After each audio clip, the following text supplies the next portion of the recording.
Hi and welcome to the next lesson in magnetism and electromagnetism. This is lesson 5. It's higher tier only like lesson 4 was, and we're looking at the DC electric motor. So you'll need for the lesson a pen, paper or an exercise book to record some notes and do a couple of questions in. Unless you're needing to use your mobile phone to view this video, get it out your way, get it on silent, turn it over and avoid all the distractions that you can. On to the starter then. So it's just a simple recall question.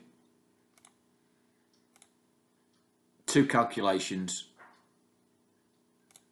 Okay, and they're both using the equation force equals magnetic flux density times current times length, F equals BIL. Remember, that's a given equation, so you don't need to remember it. It's on the formula sheet at the end of the exam paper.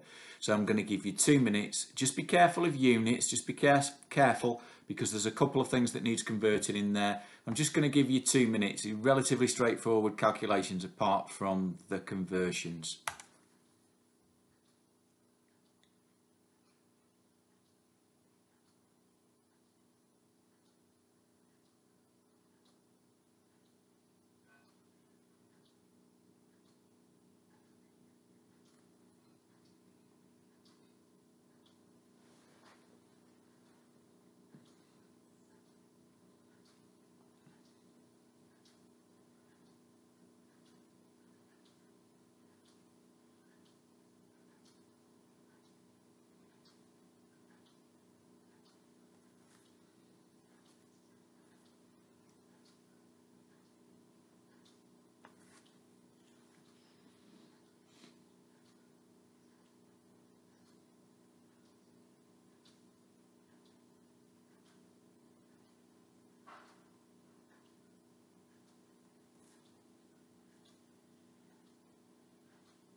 Don't forget you'll need the units of force in your answer.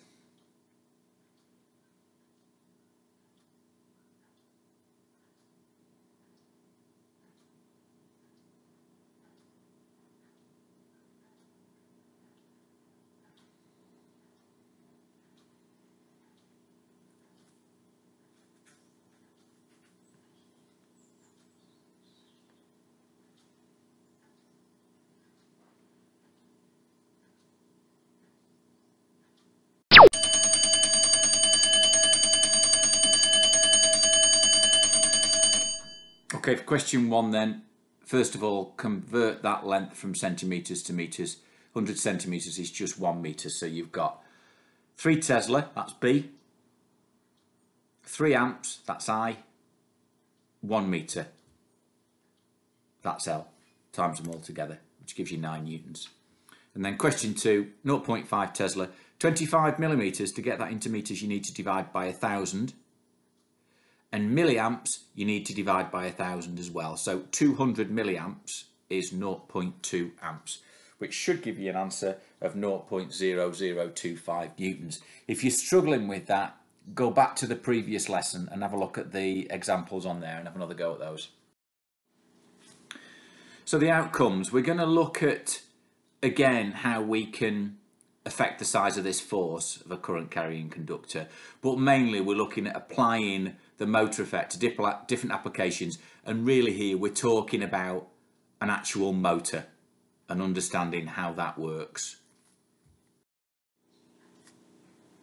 So still a little bit of recap, going back to using Fleming's left-hand rule. So I'm just going to give you a minute to say which direction the force will act on that purple current carrying wire there. And what unit would you use for force? You should have used it in the previous question. Make sure you get the symbol right if you just put the symbol down for the unit of force. In that diagram, the current, think of it as coming out of the screen. out of the screen. In exam paper, that would be coming out of the page. Quite often they will say that in the exam question. So when you pick the right finger for the current, it needs to be pointing towards you out of the screen. 1 minute.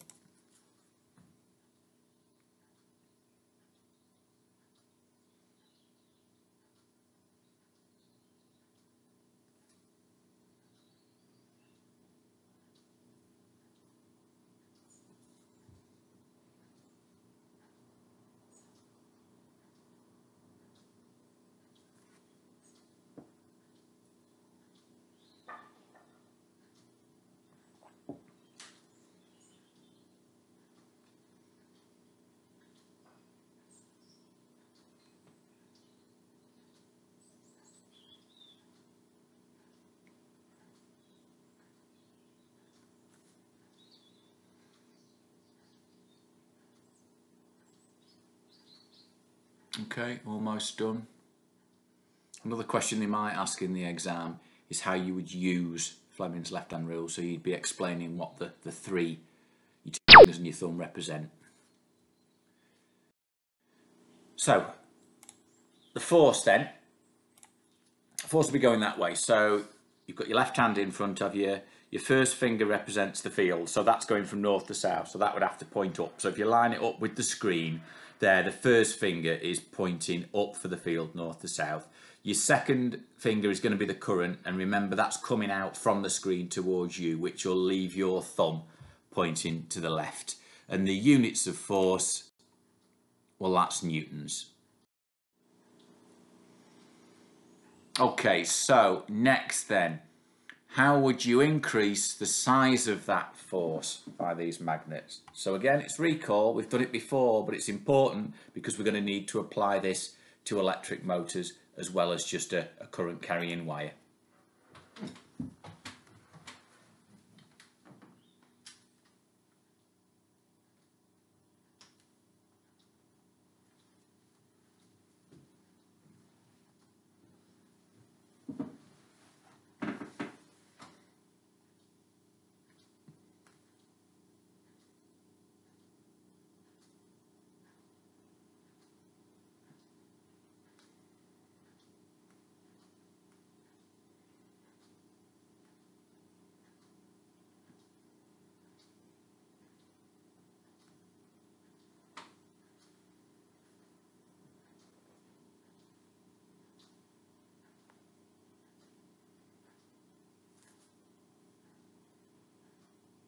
Okay, if you have finished, you should have three factors that affect the size of the force on a current carrying wire. If you're not sure, think about the equation that we just used, because the force equals, and then you've got your three factors.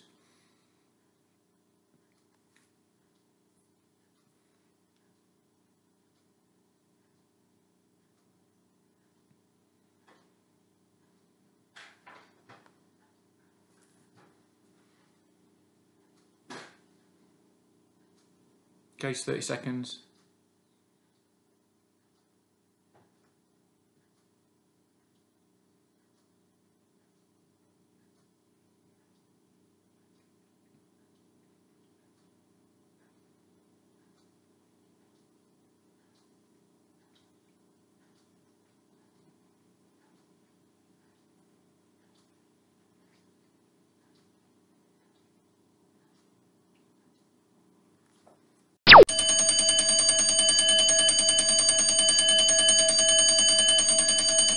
The easiest way of making sure that you nail this question is to go to the formula sheet, get F equals BIL, and you need to say what B is, I is, and L is.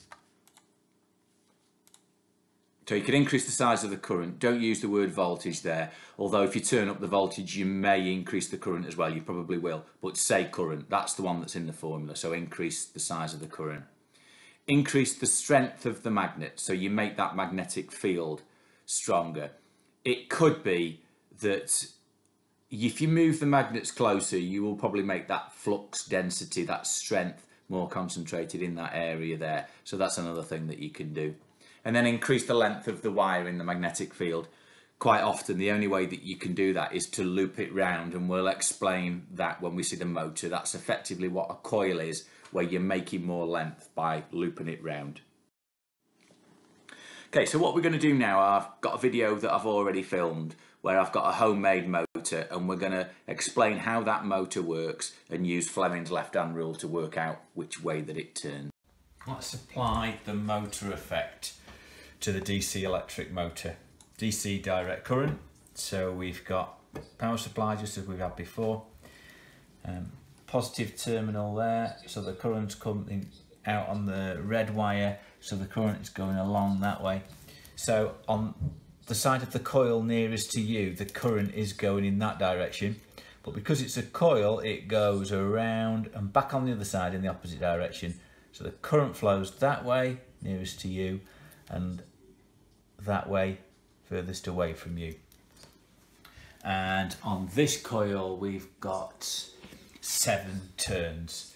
So what that allows for, if you think about of the equation you used, F equals BIL before, we've got, say, 5 centimetres, another 5 centimetres, another 5 centimetres, another 5 centimetres. It's given us a longer amount of wire that's in the magnetic field. And because the force is proportional to the length of wire in the magnetic field, longer wire you've got, greater the force. So what we've got then, because the current is going in different directions on both sides, it should give a force that's opposite on each side. So let's switch it on, keep us fingers crossed, a little bit temperamental. Give it a little nudge.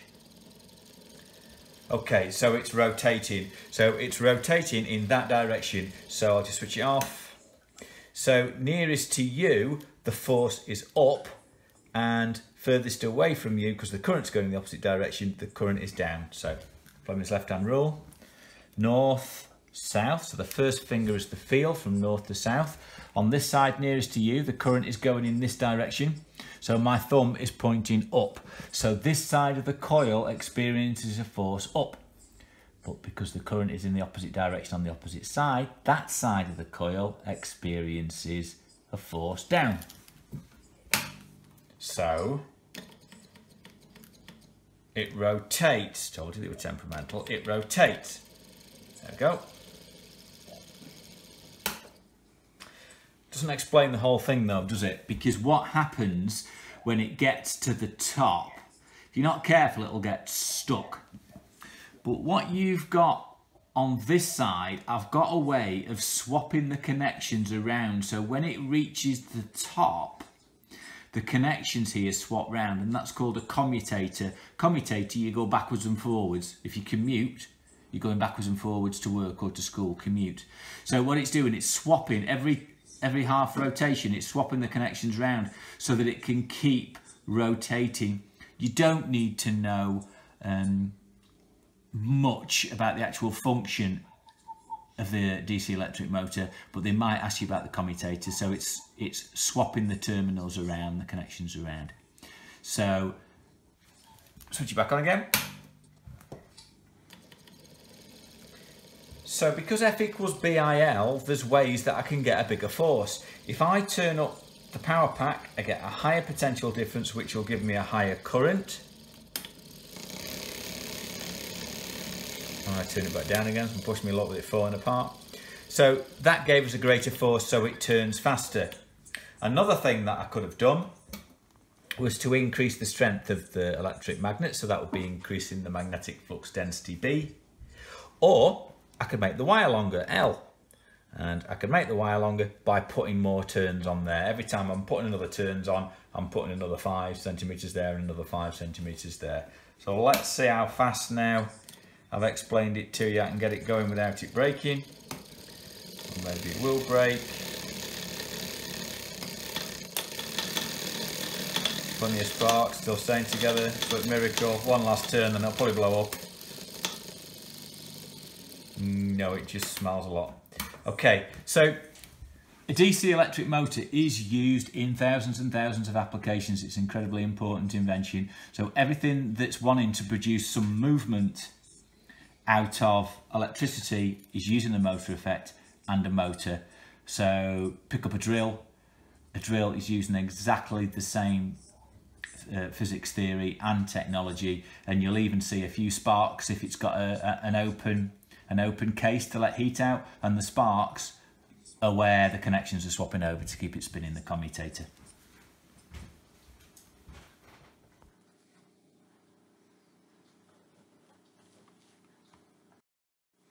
Okay, just before I move on, just one point on that video as I've watched it again, is it does look like when I initially get the motor spinning that it's spinning the opposite direction to what I was explaining. The reason for that is it's the way the camera works, it's the frame rate, and you will notice when it was spinning faster it looked like it was going the way that I was explaining it, so don't be put off by that.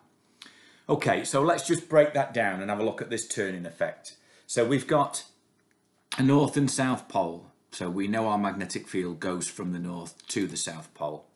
So we put in our coil of wire. Let's just keep it a simple single coil of wire, and I put a cell in.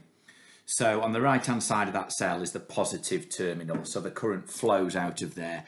So it flows out the positive terminal, current goes up and then back round to the negative terminal, the black side of the cell. So, using Fleming's left-hand rule, on the right-hand side, the current is going into the screen, and on the left-hand side, the current is going out of the screen. So if you look at the little picture of Fleming's left-hand rule there, you'll see that magnetic field is going from left to right, current is coming out of the screen on that side, which gives a force up. And then on the other side, because the current is going the opposite direction, then the force will be down. So you get one side wanting to go up, one side wanting to go down. So we get a turning effect, and it will rotate. Now remember, all that would do is it would just give you a rotation till it's vertical, and then it would stop. So we need to have a little bit more of a clever solution to get it to continue spinning.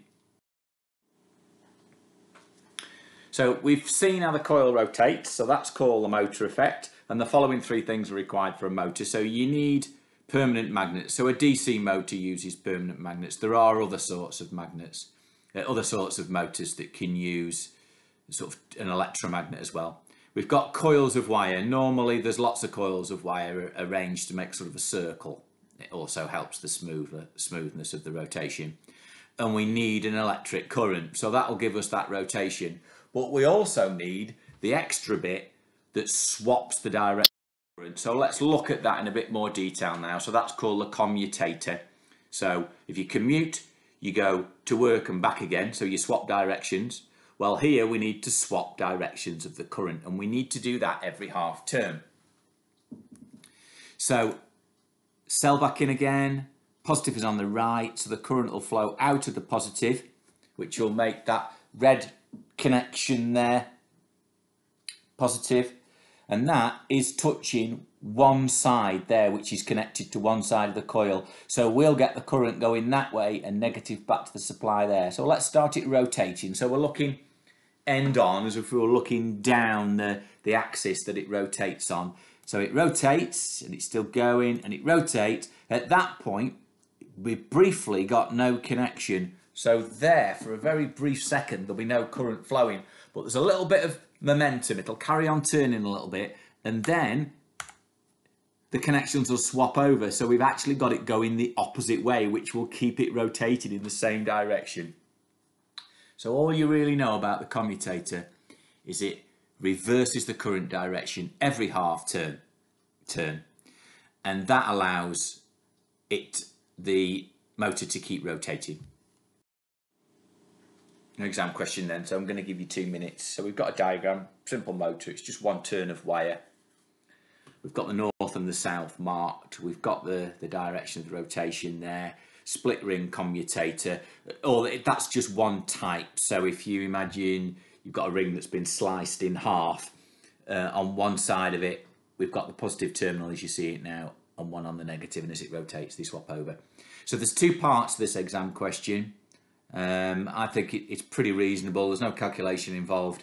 So part one, two ways of reversing the direction of the forces on the coil, And part two, 2 ways of increasing the forces on the coil in the electric motor. So I'm going to give you two minutes.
If you've finished, there is a possible third way on part two of increasing the forces.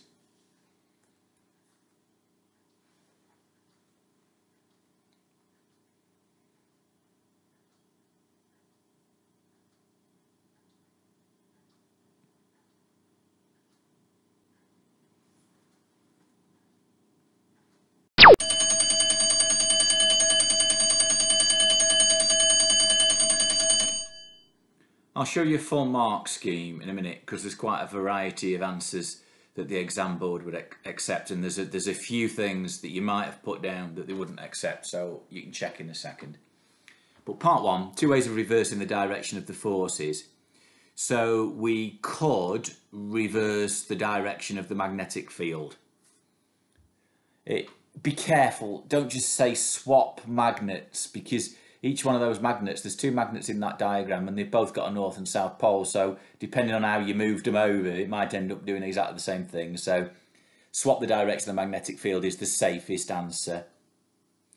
And then you need to do something about reversing the current, but don't forget the current sort of reverses anyway on the coil because of the commutator.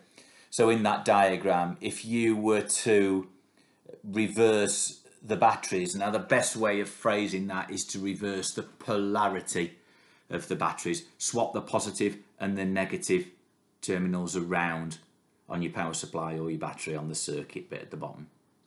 Part two, so F equals BIL, so you could increase the magnetic flux density, so make the magnetic field stronger. You could do that by moving the magnets closer together. I think that'll be in the mark scheme, that'll be fine. You could increase the current, and you could do that by increasing the voltage, that'll give you more current. And also if you've got a third way, you could add more turns, which would actually increase the length of the current carrying wire in there. If you put another turn on there, wrapped it round again, that would give you double the length, so you should actually get double the turning force. Mark scheme up, so just have a look. So for part one, do not credit swap the magnets around, so don't put that. And number two, don't use a bigger magnet. A bigger magnet could be some toddler's play magnet. It doesn't necessarily mean that it's got a stronger magnetic field around it. Be a little bit careful. It does allow increase the voltage there, which I'm not keen on, but they do allow it. And again, don't use a bigger battery. Bigger battery doesn't mean that it's got a greater voltage and would deliver greater current.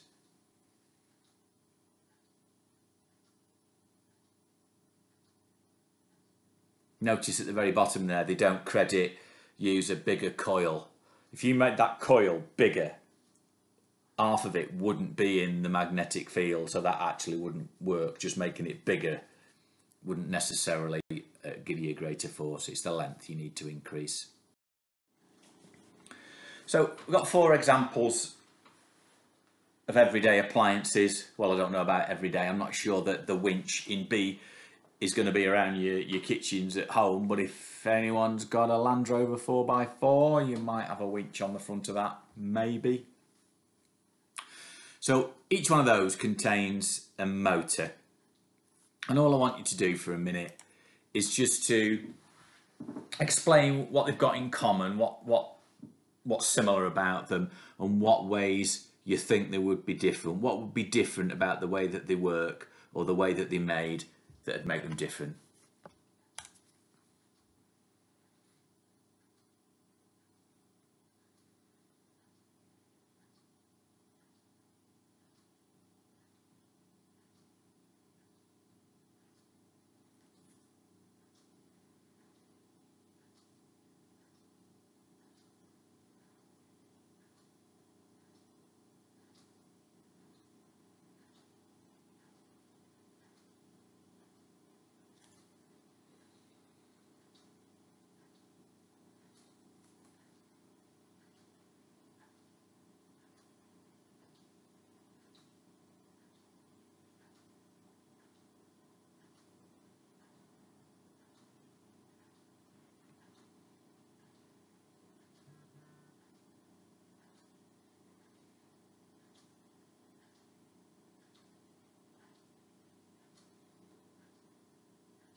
Okay, so they're all designed to rotate. They all make rotation motion, so they're similar in that way. In fact, the speed of the drill and the whisker might actually be quite similar, although the speed of the winch would be a lot slower. So they're all designed to have rotation. They're all going to have magnets, coils of wire, and current flowing through that coils of wire, otherwise they're not going to work. They would all have a commutator to swap the connections around, otherwise they wouldn't turn more than 1/2 turn.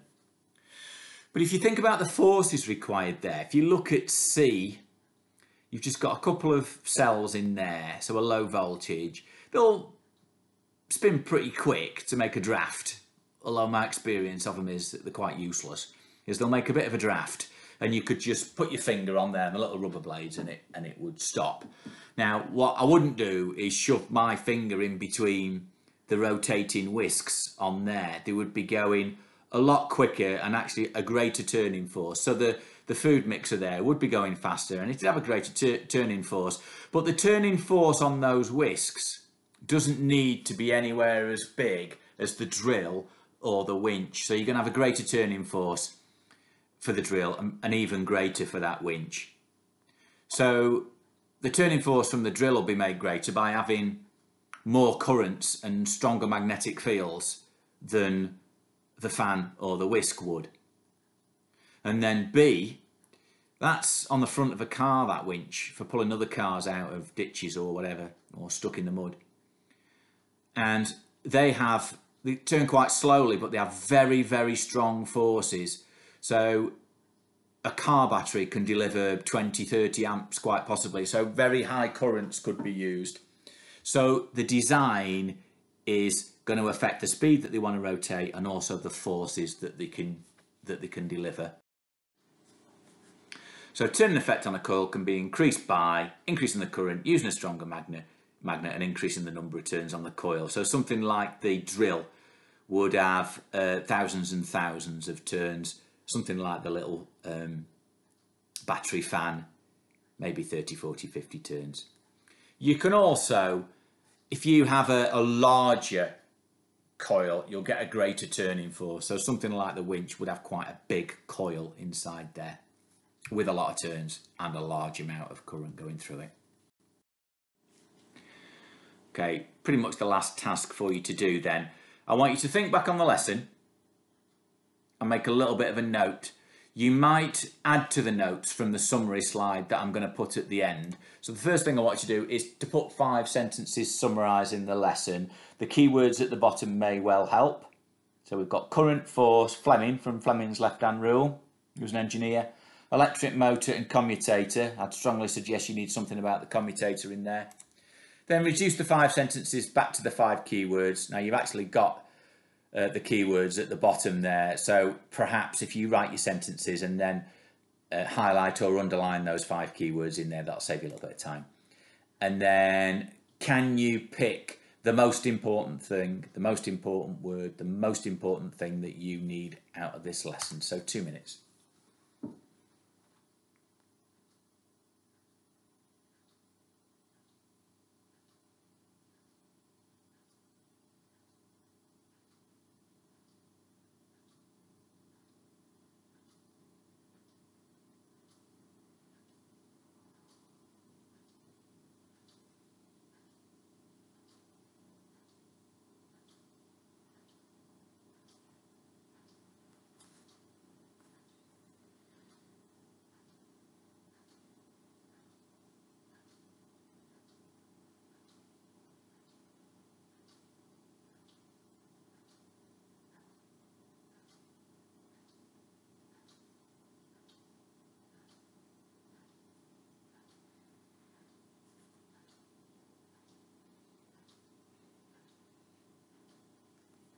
Just off the top of my head, I would want to include using Fleming's left-hand rule to work out which way it rotates. I'd want to explain how the commutator works, and I'd want to explain how you get greater forces turning your electric motor as well.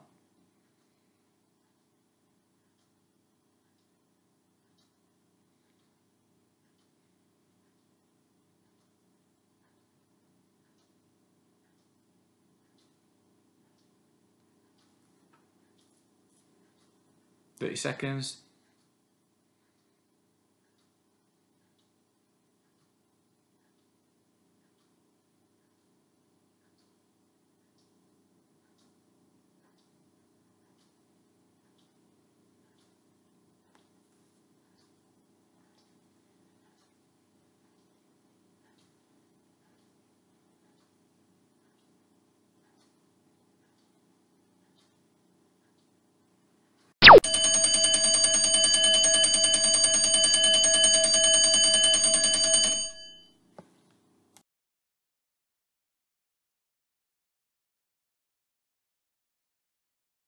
So leaving you with the summary then, if you have a look what's included on there, you may well have got it already. If not, simply pause the video and then add anything else that you might need into your book.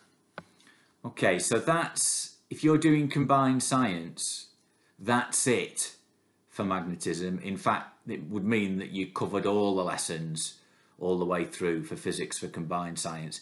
If you're doing triple science, there's a couple of extra lessons left on transformers and on electromagnetic induction. So similar to what we've done, just a little bit more that you don't need to do on combined science. So if you're doing triple, I'll see you next time. And if you're doing combined, well done.